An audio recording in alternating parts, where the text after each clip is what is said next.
St. Paul, the Fan.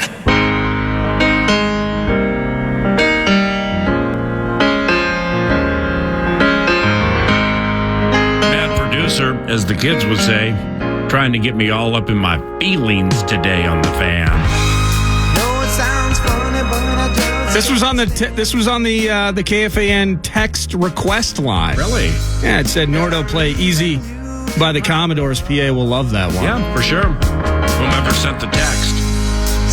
Generally, the ones that go straight to Eric Nordquist have a 900 number attached to them. It's true. But the ones that come to all of us, whomever you are, wherever you are, thank you. Makes me go, ooh.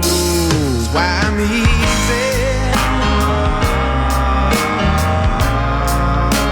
I'm easy like Sunday morning. Yeah, we easy like a Wednesday morning at KFAN. It's 10:06. Brian McKinney and Super Bowl stories at 11. Brian McKinney, former left tackle for the Minnesota Vikings, played collegiately with Ed Reed at the University of Miami. Then he won a Super Bowl 4-7 with HOF safety Ed Reed. And that's going to be kind of cool to chat about with Big Mac, Brian McKinney, at 11 o'clock today for Super Bowl stories. Joe Flacco, Super Bowl MVP of that game. Joe Flacco will join 9 to noon tomorrow. Played for Kevin Calm this year. Still throwing dimes, approaching age, whatever. Joe Flacco on the 9 to noon show tomorrow for some Super Bowl stories. Super Bowl stories and the Minnesota Vikings have sadly not gone hand in hand for quite some time. Last Super Bowl the team went to is 1977. So it'd be really cool if there was a radio show, I don't know, in Kansas City 10 years from now doing Super Bowl stories and chatting with current members of the Minnesota Vikings who play in Super Bowl after Super Bowl after Super Bowl, kind of like Patty Mahomes. But that, at this stage of the equation, is not the case. Can't say it won't be because yours truly can't see the future. But nevertheless, as of now, it's not the case. And yesterday, with the scribe, Ben Gessling, who covers the Minnesota Vikings for the Star Tribune and StarTribune.com, it got a little doomsayer-ish with yours truly yesterday, and it wasn't even trying. It's not like the verbal darkness just comes flowing out of the heart all the time by choice, but sometimes you're chatting about things and, the Minnesota Vikings offseason, which has been over-chatted, but a needed over-chatting, because as the Friday Football co-host would put it,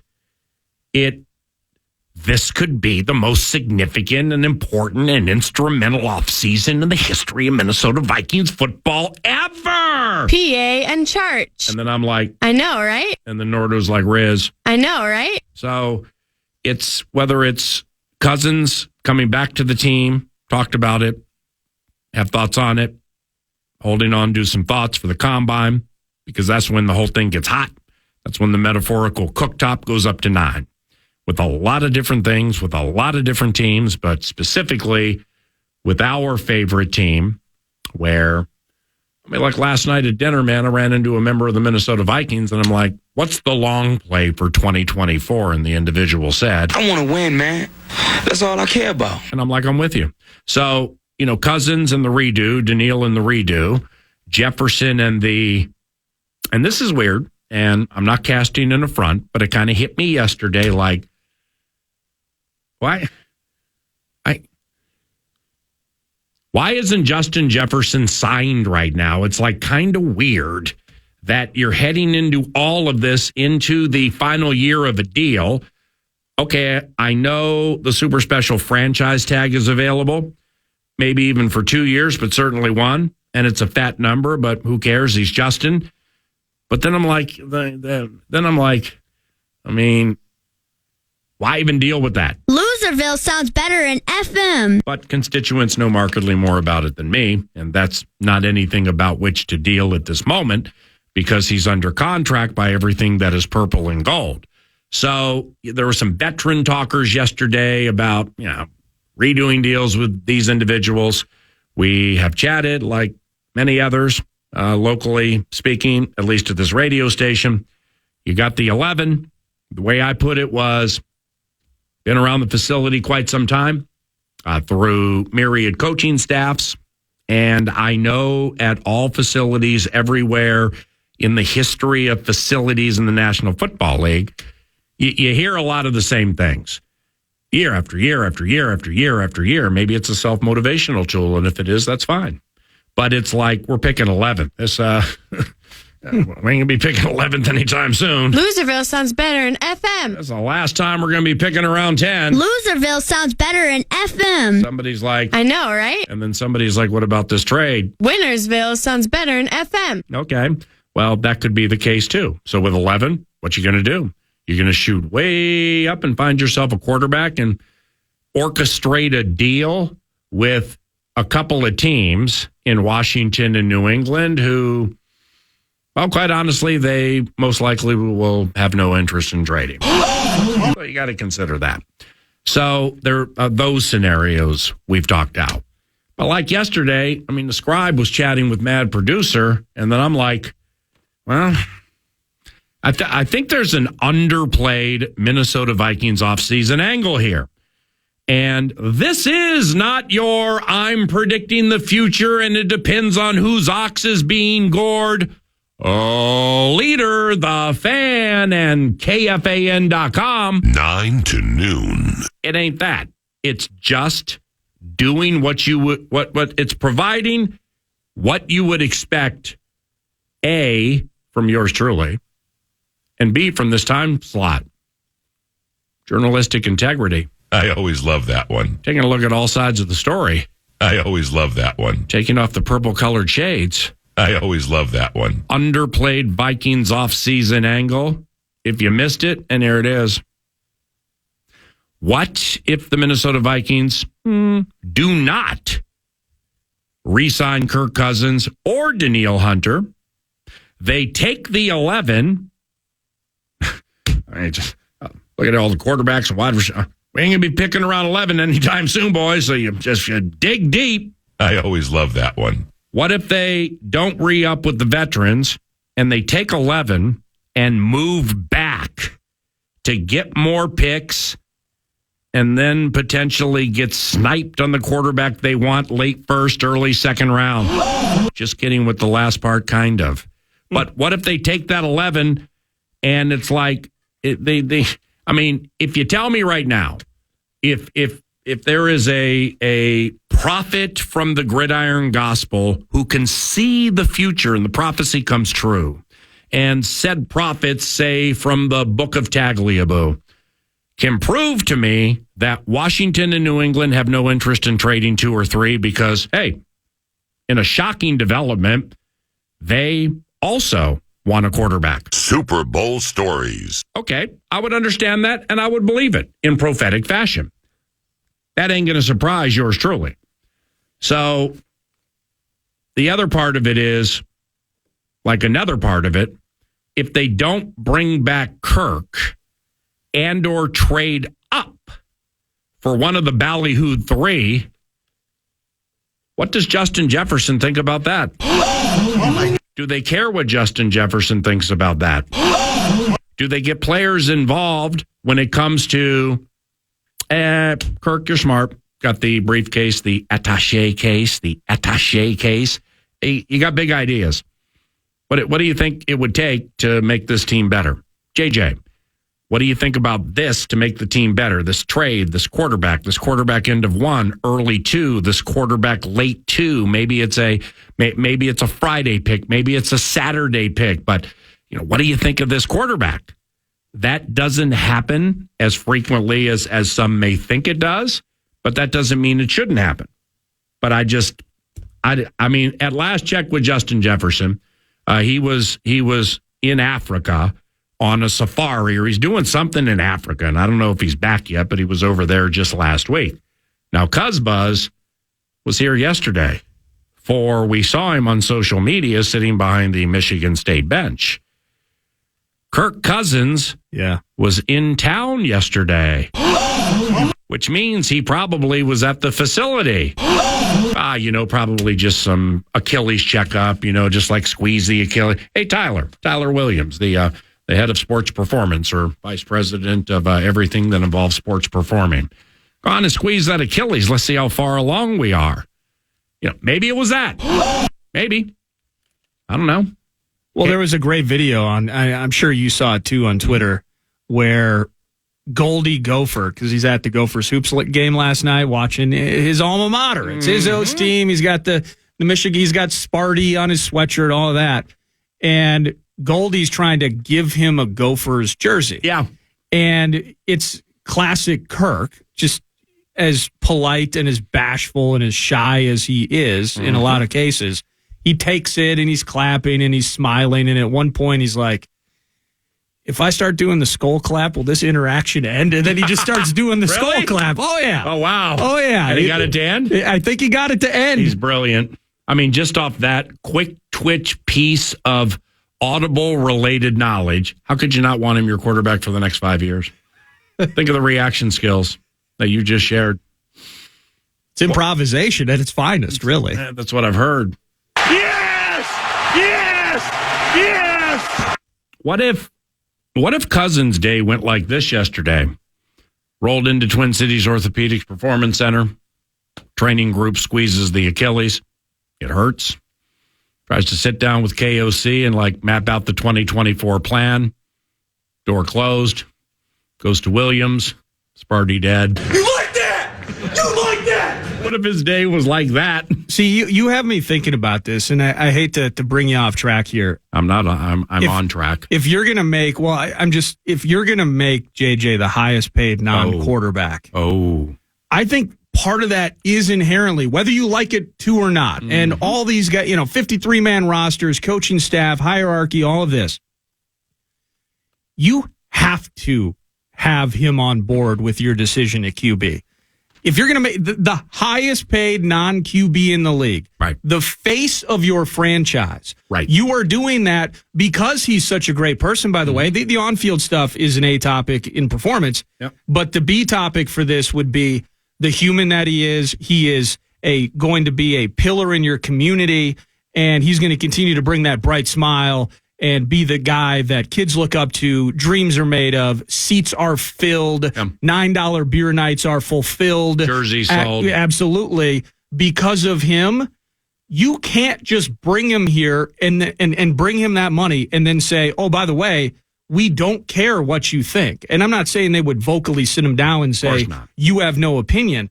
But by their actions, you can tell that story. Yeah. And so I think if you pay JJ, he absolutely has to be on board with whatever your plan is at the quarterback position. I think those two are really handcuffed and truly are matched together with this path forward, whatever it is they're going. Or he attempted to formulate a future on Minnesota Vikings football and was so inconsolable about it, he booked a flight to the bushes of Africa. That's unbelievable. I mean, I'm going to a place, I'm going to be deep in the bush and make sure my cell phone doesn't work because I don't ever want to talk to you again. That's unbelievable. I came in here with 3 ideas just thinking low key. I mean, I think I'm kind of important. Jersey sales, what? That's unbelievable. Okay, cool. I'm going to Africa and you won't find me for about the next month.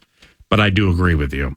What if I got to get serious here. Get a different spot in my seat. Okay, adjust. Well, you put me in my feelings with reasons, and then the misery wore off, and then you played easy, all right? So then I got comfortable. That people got comfortable in this chair and just kind of sat back a little bit and just analyzed the professional lot in life. But now I'm back. Kwesi Adofo-Mensah, general manager. When I say that, and I pause, given it's that time of season, the con, where nondescript, some would say secondary, thirdary type football websites. Yeah. Well, they listen to 9 to noon. Yeah, they do. And, the announcer will say something and then they'll put it on Twitter and not include the context. And not necessarily trying to get said Vox in trouble, but it's because there just ain't enough characters within a tweet to include the context. This is that time of the season. So therefore, how excited are some of those secondary ancillary pieces when I say, Kwesi Adofo-Mensah, Pause. Gives them a chance to get their computers out. Okay.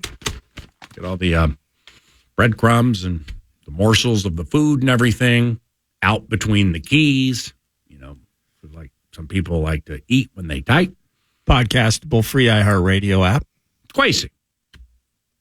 What if Kwesi is like, you hired me to get the team younger and to find salary cap space, and that's what we're attempting to do off the lightly played angle, the underplayed angle that we brought up inadvertently yesterday with the scribe, and then kind of ruined your day a little bit with the Danielle part of it. And then all of a sudden I started thinking about it last night because the kid with the hair wouldn't miss a three, and I wanted to think about something else.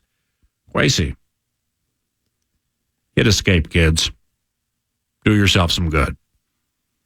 Kwesi. What if he's like, you hired me to get the team younger, man, and find salary cap space, and that's what I'm trying to do. Yeah. Kendrick, Thielen, everybody else, Dalvin, you know.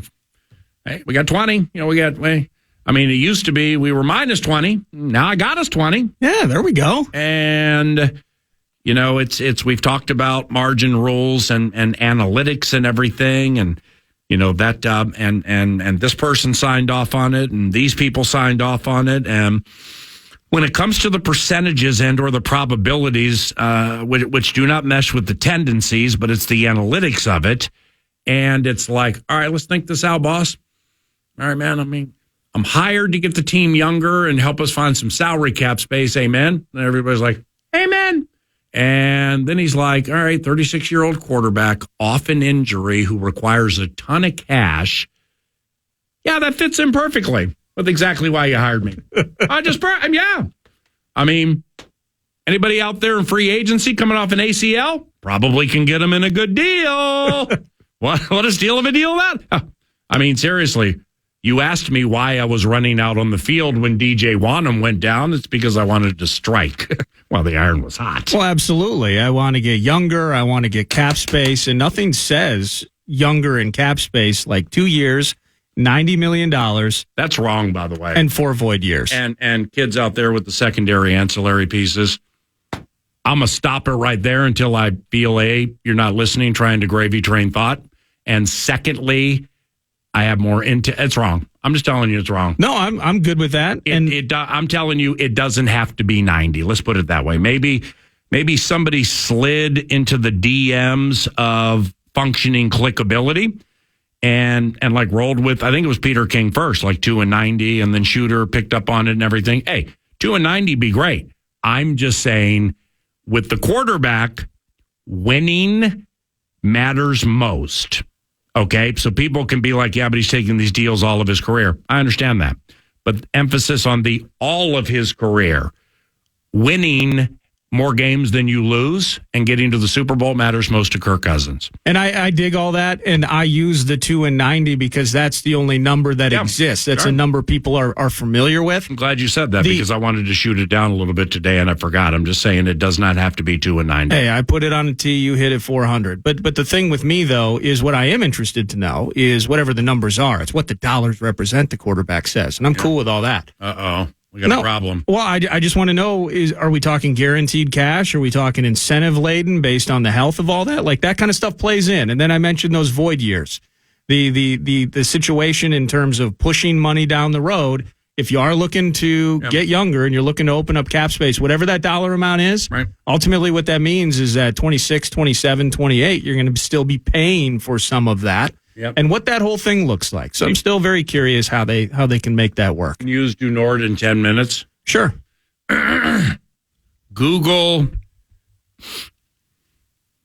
Brunson ankle. Oh, you know? Yeah, it's a problem. I just saw the problem on TV. Yeah, we don't like that. Yep. So anyway, we digress. That's a basketball thing. We apologize, state of hockey. If I were to say, when Kwesi Adofo-Mensah was hired to run the Minnesota Vikings personnel in non-traditional fashion because he's a non-traditional hire, if the tenet, if the edict, if the mandated part of the equation was you are hired to get this team younger and to help with the contracts and the salary cap part of it. That happened last offseason. So, I mean, if he's charged with that, how does that play into the underplayed part of the equation? Underplayed part being, all right, well, what if they don't bring back Kirk and they don't bring back Danielle and they don't take 11 and move up to get one of your favorite quarterbacks you've never watched but sound really good talking about them? Or they take the 11 and move back to get picks, move back to get picks, move back to get picks. 64686 for the Bradshaw and Bryant KFAN text line. 64686 for the KFAN Bradshaw and Bryant text line if you're interested in that.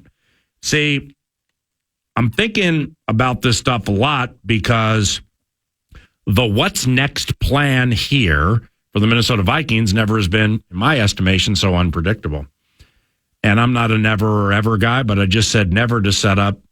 Of course, Charge calls it the most important offseason in the history of the Minnesota Vikings franchise all the way back to 1961.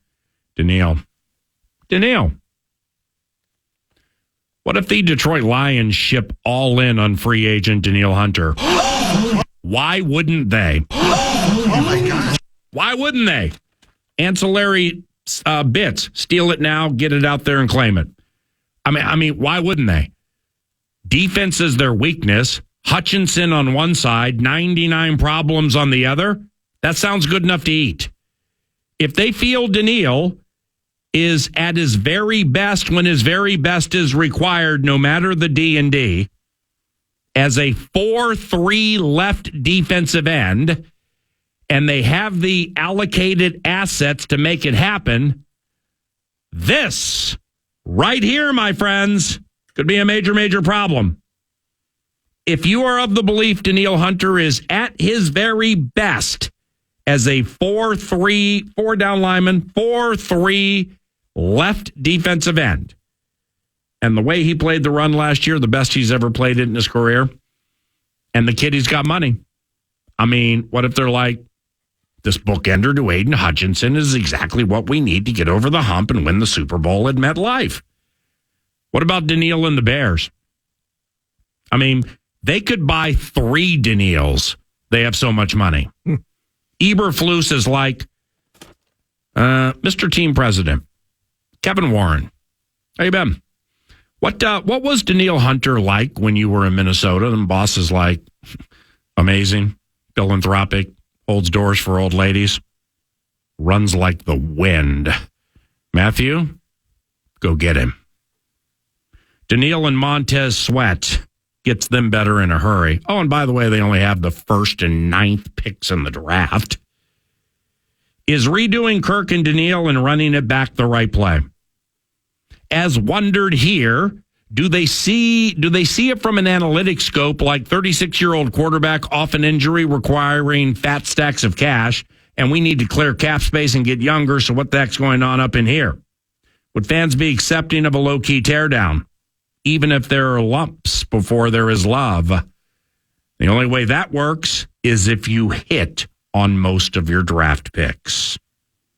Into the second half of the show, around the corner, 64686 for texting if you're interested. Got some money to give away right now. The Fan and the Big Ten basketball tournament, they want to give you a chance to put $1,000 in your hand with the National Cash Contest. Go to KFAN.com and enter the keyword credit. You might win $1,000 if you use the word credit. KFAN, The Fan. News du Nord brought to you by The Casino at CanterburyPark.com. Poker, blackjack, table games all year round. Bingo on Tuesdays. And live racing resuming in the spring. Again, go to CanterburyPark.com. Golden Gophers. How about this? Grimm's team, we had him in studio the other day. They were hosting Izzo and the Spartans last night. They got the dub. Inbound for Garcia. They do not foul, and that's the ball game. Gophers with a big-time Big Ten win at the barn. Big-time win. Minnesota 59. Michigan State 56.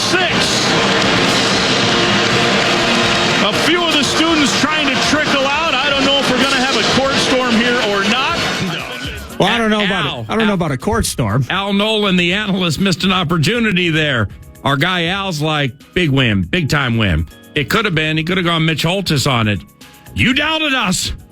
You disrespected us. You whatever'd us, and now we're here. He handled the moment with grace. The Gophers trailed by 5 at halftime. Cam Christie last night, 5 of 7 from deep. He led the Gophers with 19 points. That's the third consecutive win for the Gophers. They lost one, a tight one to Izzo earlier in the year. Spartans have kind of struggled by their preseason ranking. I think they were a top 5 team into the season, and they kind of got out of the gate slowly. But they're 14-9. Gophers 15-7, now 6-5 in the Big Ten. And Super Bowl Sunday, if you're looking for something to do prior to kickoff, I think the Gophers' next game is Sunday at Iowa. So that'll be a fun rivalry game to watch on Sunday. Good for Grimm's team. Look forward to that. I think I'm making crab chowder on Sunday. So that's one of the 3 options I researched yesterday. With the Golden Gophers undoubtedly on the TV. So Sky Yuma Super Bowl Sunday. We talked about it in the Open. The Timberwolves lose in overtime last night. Gophers win in overtime.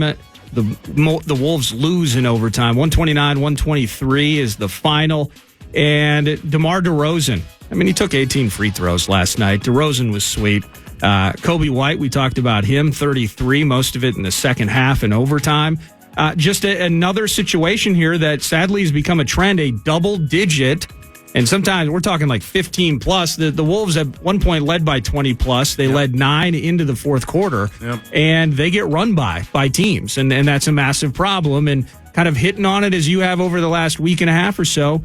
We love this defense, and statistically the numbers are looking good in certain spots, but specifically defensively late in games, this team appears out to lunch, PA. The Jim Peterson last night, and I don't know what the analytic is, and I wasted about 4 minutes of my life this morning trying to figure out what this late game metric is he referenced, because Jim Pete's references are that of basketball immortality.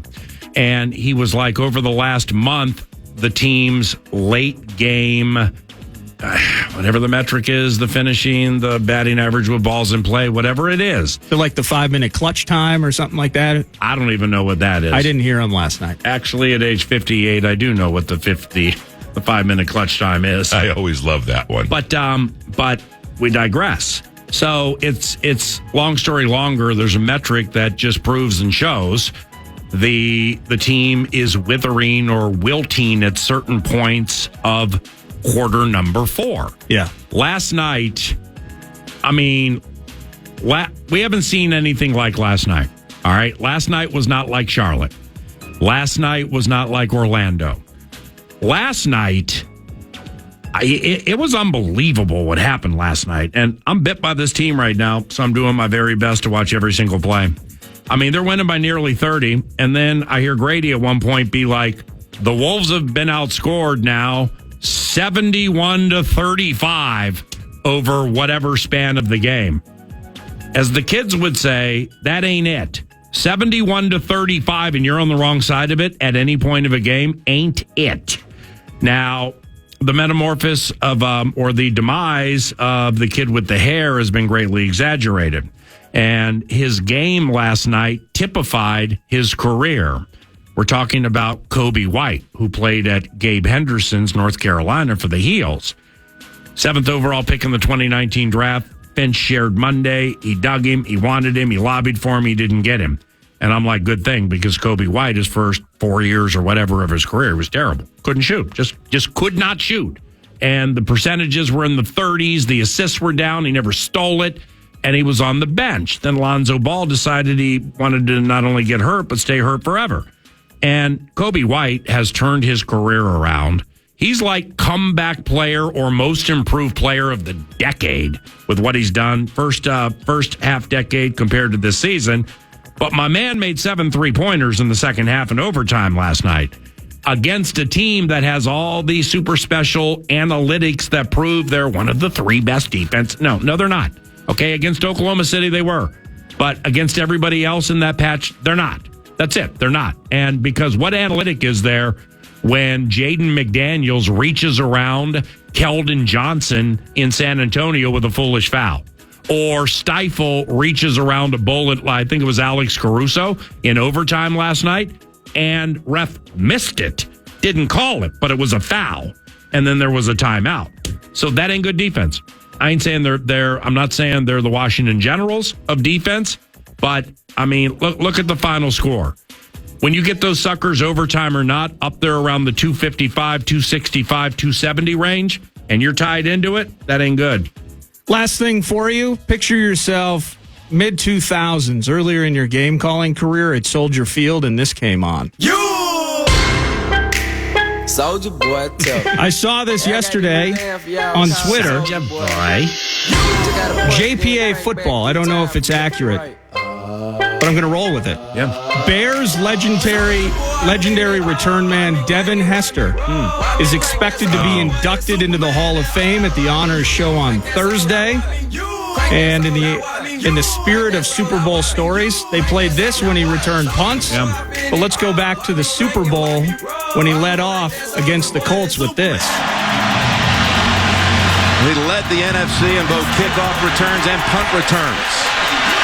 And the Colts have had a hard time all season covering kicks. It's Hester trying to work it back to the middle. Gets past the first wave, and here he goes. It's Hester inside the 30. Hester's going to take it all the way for a touchdown. I'm jacking on your jacket. Wow. Now they lost the game, but there are a few moments in NFL lore, whether it's like the Ravens with Justin Tucker's poster outside M&T Bank Stadium, or when only the defense and when they were returning a punt, the loudest Soldier Field would be at any point during a game. Well, see, Khan's right. I mean, incomplete pass from Rex Grossman. It is 4th and 7 in the incomplete pass from Christian Ponder, and the Vikings are punting.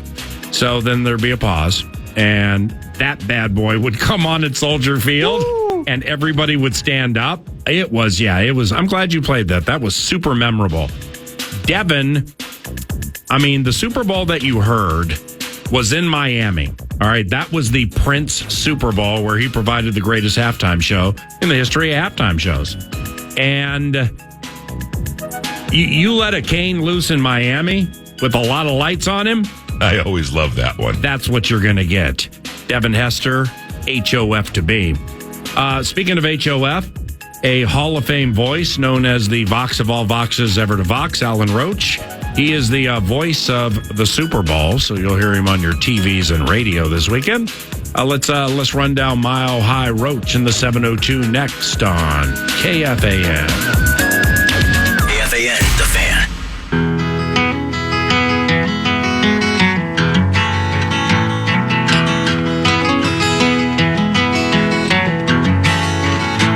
He was born in the summer of his 27th year, coming home to a place he'd never been before. He left yesterday behind him. You might say he was born again. You might say he found the key for every door. When he first came to the mountains, his life was far away, on the road and hanging by a song. But the string's already broken and he doesn't really care. It keeps changing fast and it don't last for long. The Colorado Rocky Mountain High, I've seen it rain and fire in the sky. The shadow from the starlight is softer than a lullaby. Box of all boxes ever to box. Rocky Mountain High. He's Alan Roach. Trying to run down the box of all boxes ever to box. Big match, Brian McKinney, about 15 minutes from now, with Super Bowl stories. Cathedral mountains, he saw silver clouds below. He saw everything as far as you can see. And they say that he got crazy once and he tried to touch Alan, it's Paul Allen. How are you?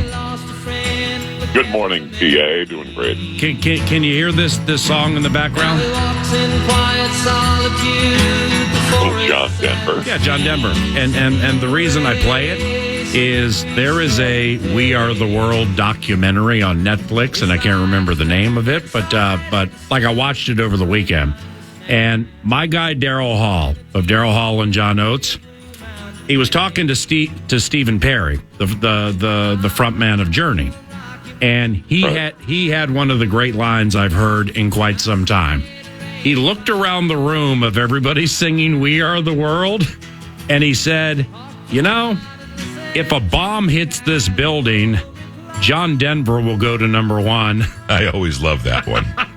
Like, that is brilliant. Bomb hits his building, John Denver all of a sudden's atop the charts. Good morning, Alan Roach at Mile High Roach via Twitter, or as the kids call it, X. He is Roachy. And from Boston to Denver and Orlando to Vegas and every town in between. What a fun week for the Vox of all Voxes ever to Vox. From Orlando to Vegas. Are you having the time of your life? Yeah, it's always a fun couple of weeks, and the Pro Bowl went very well. The Super Bowl seems to be moving along swimmingly. It's been raining here in Vegas since I got here Monday, but I think that's done. The weather's cleared up, and haven't seen a whole lot of mass activity around Las Vegas yet. But I would guess in the next 36 hours is when everybody starts to descend upon the city of sin.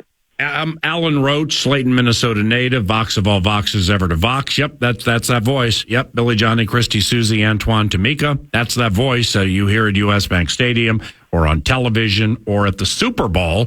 16th Super Bowl for you coming up, Vox? I think so. I'd have to go back and count, but yeah, that sounds about right. What was your first? Well, count along. I did 40, 41, 42, 43, 44, 45, 46, 47. Mm-hmm. I did not do 48, 49, 50. Wow. So 51, 52, 53, 54, 55, 56, 57. This will be my 16th. Thank you, PA, for clearing that up. Yeah. No. Well, so what was your first game? Like who played? Do you have any idea? And don't 40 Super Bowl 40. You mean? Yeah. That was Jerome Bettis' last game. Ooh. That was Ben Roethlisberger's first Super Bowl win against the Seattle Seahawks in Detroit, Michigan, Ford Field. Yeah, Ford Field got a Super Bowl. With the Rolling Stones as the halftime show. Oh, wow. Ladies and gentlemen, the Rolling Stones. I thought it would never get any better than that in my career. That's fresh. And it kind of almost hasn't. I mean, that's pretty cool. Do you have a favorite Stones song? I don't know. I'd have to think about it. I kind of like some of their weirder stuff. I've always liked Emotional Rescue. Mm-hmm. Chris Finch, coach of the Minnesota Timberwolves, that's his favorite Rolling Stones song, and the Rolling Stones is his favorite band. So you guys have that in lockstep now. Outstanding. I like the one that goes boo-doo-doo-doo-doo-doo-doo, boo-doo-doo-doo-doo-doo-doo, boo-doo-doo-doo. And I can't remember the name. I think it's Miss You.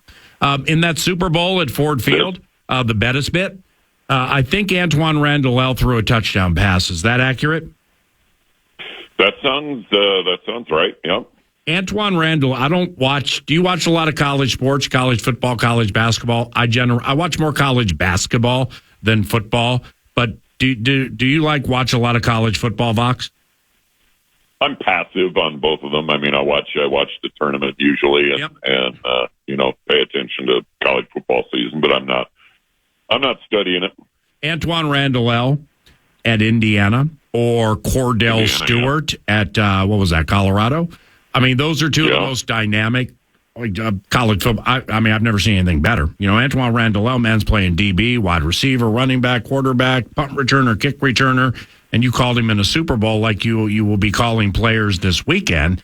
And when it comes to the Super Bowl, Alan Roach, voice of the Super Bowl from Vegas, do you like when you're public addressing the game? How closely can you really pay attention to the game? Can you get locked in on it when you're working on the pronunciation of Pisa Tino Isamoa? Do I have that this week? I haven't even looked yet. Of course you haven't. 16 Super Bowl. I mean, you have a stack of mailbox money in front of you, Vox. You're going like, the white zone is for loading and unload. That's the next endeavor. Today I'll get the flip card. Today it's roster day. So today I'll get the flip card and I'll start dealing with names today. Did you... to answer your question, every game is the same. Whether it is a preseason game for the Hall of Fame, whether it's the game in Germany, whether it's a Viking game, whether it's the Super Bowl, and you probably know this a little bit. It's hard to explain, until you experience it. It's hard to pay attention to the game as a whole because you're paying attention to the game in such detail on every play. Yeah. And so at the end of the game, lots of times I like to go back and watch replays and watch things, and you realize, I didn't realize that was on that drive, and I didn't remember that play was such a big, important play leading up to this. But yeah, you pay such close attention to every play. You're seeing the trees and not the forest sometimes.